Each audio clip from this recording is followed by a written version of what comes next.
大家好，我係 Eric 啊。咁今日咧，我就想用呢一條片教大家點樣用 Claude 幫大家整報告同埋整 Excel 啦。咁大家之後都唔需要可能再用人手去寫 Word 檔嘅或者 Excel 圖表呢啲，你只需要俾指令去就可以幫你搞掂晒成個圖表啦，或者成個 report 佢可以幫你整晒。咁我哋事不宜遲，即刻開始我哋今日嘅教學啦。首先第一樣嘢就係你必須要連接到 Google Drive 啦，我建議連接到你屬於你嘅 Google Drive 嘅，因為連接咗你嘅 Google Drive 之後咧，你嘅 Excel 又或者你嘅 Word 檔啊，全部都可以上載做呢個直接喺呢個 Google Drive 嗰度改一啲嘅文件，係非常之方便嘅。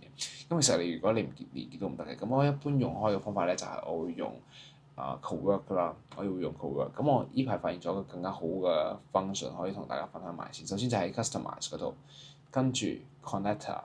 我哋有幾個裝置可以大家裝咗佢先嘅，咁就係呢一個位 extension，佢幫你改一啲嘅圖表啊，或者改一啲嘅 Word 檔，全部都可以做到。但係用完呢個之後，佢會更加快。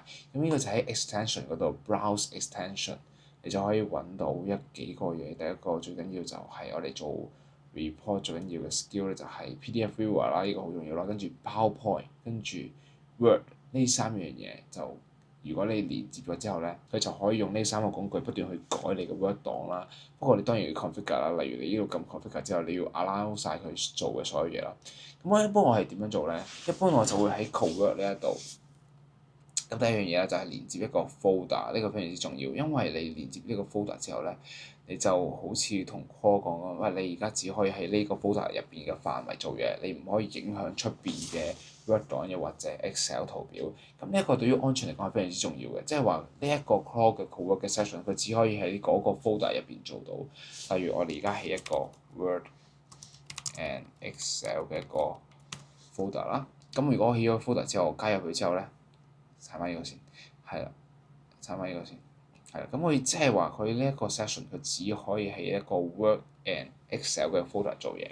好，咁我而家要佢做啲乜嘢咧？例如我而家開一個 Excel 嘅圖表，因為呢排拍緊片，咁咧我好執着於內容嘅內容，我就想去幫我諗。咁呢一個嘅片嘅 idea 咧，我就已經諗好咗啦。咁咧就係總之佢呢啲就係頭嗰幾秒會講嘅嘢啦。跟住最緊要就係內容啦 contact， 跟住就係 call to action， 即係叫人哋做啲乜，叫人哋去做啲乜嘢啦。跟住主要係呢三樣嘢。咁我就好簡單，我就只需要將佢儲存喺我哋啱先叫佢做嘢嗰個 file。例如我哋啱先叫佢做嘢嗰個 file 咧，好似叫做 Word and Excel 係咪？冇錯。咁我哋儲存入去啦，我哋叫佢做 content。好啦，咁好簡單，我哋只需要叫佢內容。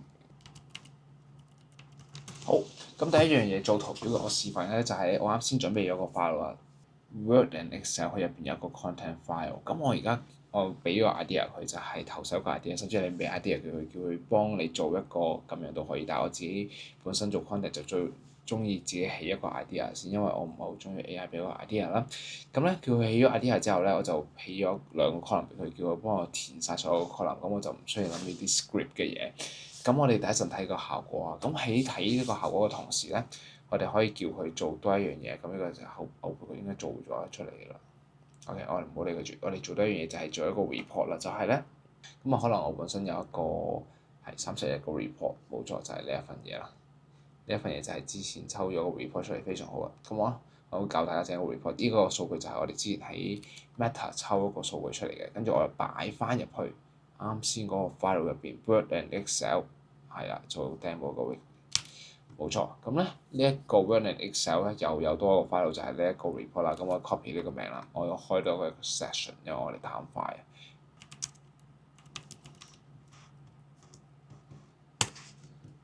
好，睇下佢整咗啲咩俾我哋先嗱，佢又整咗兩個，佢又整咗全部 file 啦。一個點解要整咗兩個？whatever。好，咁我哋睇睇佢 output 整咗啲咩出嚟先。係啦，佢又直接整咗個 file 出嚟啦。甚至如果咧你前面呢度整咗咧，例如呢一個咧，你叫佢直接 edit 咧，其實都可以嘅。只不過你個 prompt 入邊我啱先冇叫佢咁做啦，我叫佢幫我整一個新，我叫佢整一個 Excel 表出嚟，所以佢就整咗個 output 俾我。其實都 OK 嘅，兩個都可以。咁我啱先，如果大家可以都仲好有個參照物出嚟，咁就係我原本嗰個 file 咧，就係寫同一個名先，可以俾大家睇先。原本嗰個 file 咧就係一個咁嘅樣啦。佢幫我改埋添喎，咁算啦。咁我唔知我可以整兩個 file 俾我，唔緊要，唔係重點。OK，咁原本咧我嗰個 file 大家啱先都見到啦，係得呢一行啫，就係得個 hook，即係得個 idea。甚至你可以叫佢由零開始做起，參考其他人嘅答案，參考其他人嘅影片點樣做都可以。咁我自己諗，俾個 hook 佢啦，咁叫佢幫我寫晒所有嘅 content list，就係咁樣，係啦。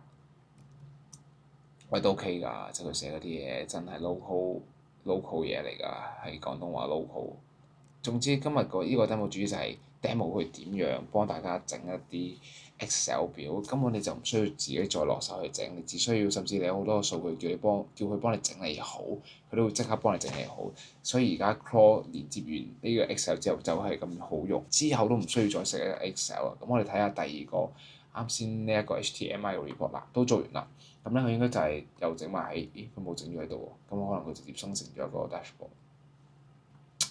係啦，佢就將我啱先呢一個圖表，就係呢一份 report，咁我就喺 Meta Ads 嗰度抽出嚟嘅啲數據啦，整咗成一個 visualize 嘅一個 HTML 嘅 report 啦。咁呢啲全部數據都係真實數據嚟嘅，係我自己 Meta Ads 入邊啲數據嚟嘅。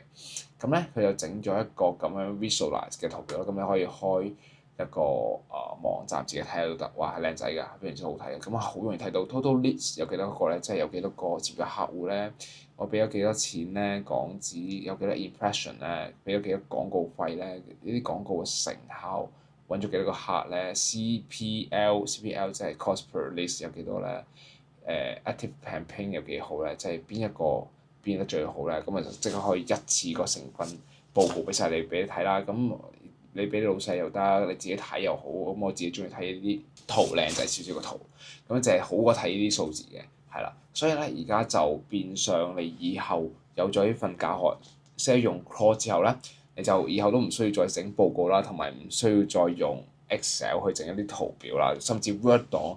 咁今日呢條教學影片就教咗大家點樣整一個報表 report 啦，同埋一個點樣整 Excel 表啦。都教晒俾大家啦，最緊要係連接你嘅 Claude 去 Excel 同埋去 Word 檔。咁今日教學影片去到呢度就完啦。如果你仲有咩問題咧，可以喺我 IG 上面 DM 問我，咁我好樂意幫你解答嘅。OK，咁我哋下次再見。